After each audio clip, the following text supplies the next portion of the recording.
Let's talk about 1A because I think a month ago, if you would have said we're talking about a 1A team go into the state finals, only a win away, most people would have put their money on South Adams.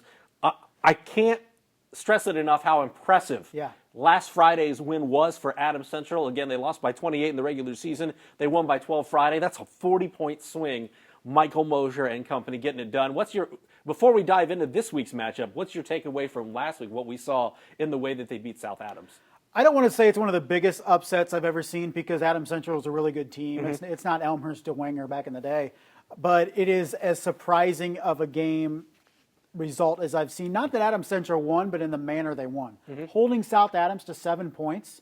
I mean, nobody's been able to hold them under, I think 15 was the next lowest this season. Yeah, that was on a nasty night in Woodland. Yeah, and the rest was, 30s and 40s and 50s. And for what they did to take that offense completely out of its rhythm, both through the air and on the ground, was just phenomenal.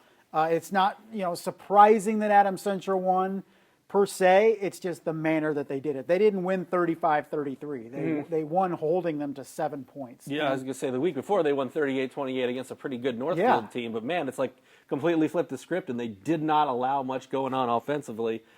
When you take a look at this game as they're going to travel to LCC, Lafayette Central Catholic, obviously a great program, a lot of history. These guys have kind of been there, done that, and grown up around this. But so too have these Adams Central guys. You're talking about when these guys are freshmen, sophomores, they're watching Logan Macklin, they're watching a lot of Bates guys. They're they're watching Bates, back in the day on the line, Shaneman. I mean, they've seen these guys win. They're not used to being like, oh, we shouldn't be playing this late in November. These guys expect to now, and they've gone out and done it themselves. I think the biggest issue or talking point for Adams Central this week is between the ears. You just beat your undefeated rival to win a regional championship. Do you peak there? Or do you quickly move past it now that we're in a new week and focus on Lafayette Central Catholic? It's still a largely young football team, so it can be difficult in how they're going to react to wins and losses.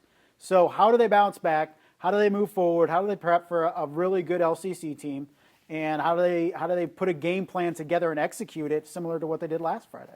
Here's the one thing that stands out to me about LCC is they are similar to South Adams in the fact that they throw the football a lot more than they run it. Their quarterback, Clark Barrett, he's thrown for almost 2,600 yards this season, 30 touchdowns through the air, 9 interceptions.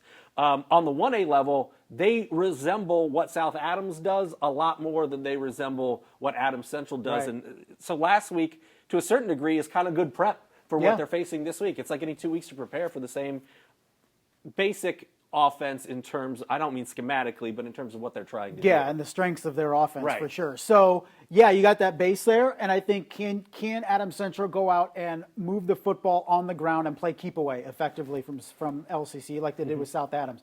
Can Blake Hirely have as great a game as he did last week? Can that offense execute what it needs to with Dallas Schwaller throwing the ball on occasion? I think that's what this game comes down to, and I think there has to be no talk right now Monday afternoon about South Adams. It's over. You beat them, great, but now you have to move forward. A similar team, but also a different team. Well, then I feel bad because we're down there. Andy McDonald is down there right now taking team of the week, talking about it's your South fault. Adams. I know. You won't allow them to move on. We won't let them move on. You got to put it in the rear view. We do. But yeah, we want to talk about it. You'll see it on Tuesday at 6 o'clock, courtesy of Optimum Performance Sports. But this Adams Central team, we have seen them play their best football at the right time of the season. Like, they're definitely peaking. And not that we didn't think they would because we knew they were replacing a lot of teams, but this is a team that's gotten better every week, and it just needs to take that next step this week. Although if they play like they did last week, we might be talking about Adams Central going down to Indianapolis. Definitely. So, man, we thought we were just predicting that South Adams and semi-state, South Adams and state. We were all talking about, okay, Thanksgiving, at least we're going to have South Adams down there, right? Yeah. Now we have no idea what's going to happen on Friday. So it's all about being able to execute that similar game plan with some different wrinkles for Adams Central. Play keep away, keep it a grinded out, low-scoring football game. Get your stops defensively. But the fact that they're facing a team that likes to throw,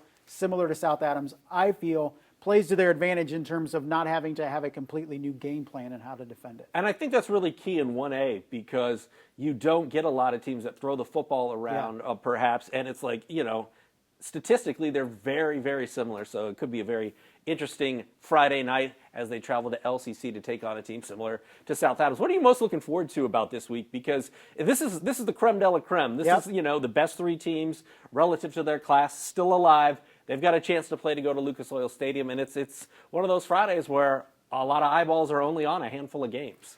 Let's see who we got playing Thanksgiving weekend, right? I think we have 3 teams in it. You can make cases for all 3 to win this week, I think. So could we have 1? Could we have 2? Could we have 3? Could we have 0? Who knows? But I think all eyes, I think, for me, is at East Noble. Because Bishop Dwenger, for everything they've done, another trip to state is just another trip to state. You know what I mean? I mean, it's big for this group, but by and large, the community, the alumni, it's just another trip to state. See, I disagree, You know what I mean? because it's like they won state in 4A last year. They move up to 5A. Everyone's like, I don't know. And Yeah. it's like, we're still here. No, I get it. I mean, we'll all be impressed, but I think around the community, in terms of Dwenger, they're just so used to doing it. That's You know what true. I mean? So I think if East Noble at Kendallville, where everybody comes out, and it's just going to be rocking there on Friday, if they can get a win and get to the state championship game for the first time since, 2000 when they won it? Was it 2001? No. They won it in 2000, right? What about 2003? They may have gotten there and lost. Yeah. But it's been, that was the last time they won a sectional in 2003. So, man, for that to happen in East Noble on their home field potentially on Friday night, I think it would be huge for that community. And I'm not saying Bishop Dwenger appreciates it less. It's just it means a little bit more at places where it doesn't happen all the time. Right, you know? every couple decades or so. Right, and same thing for Adams Central. I mean, it's kind of been a minute since they've been down there, so Right. They'll be on the road, but I think it's really going to be a special environment at Kendallville on Friday. All right, should be a good time. We'll have it all covered on the Highlight Zone. For Justin, I'm Glenn, and we'll see you next Monday, hopefully talking about a couple teams, maybe more, going to state.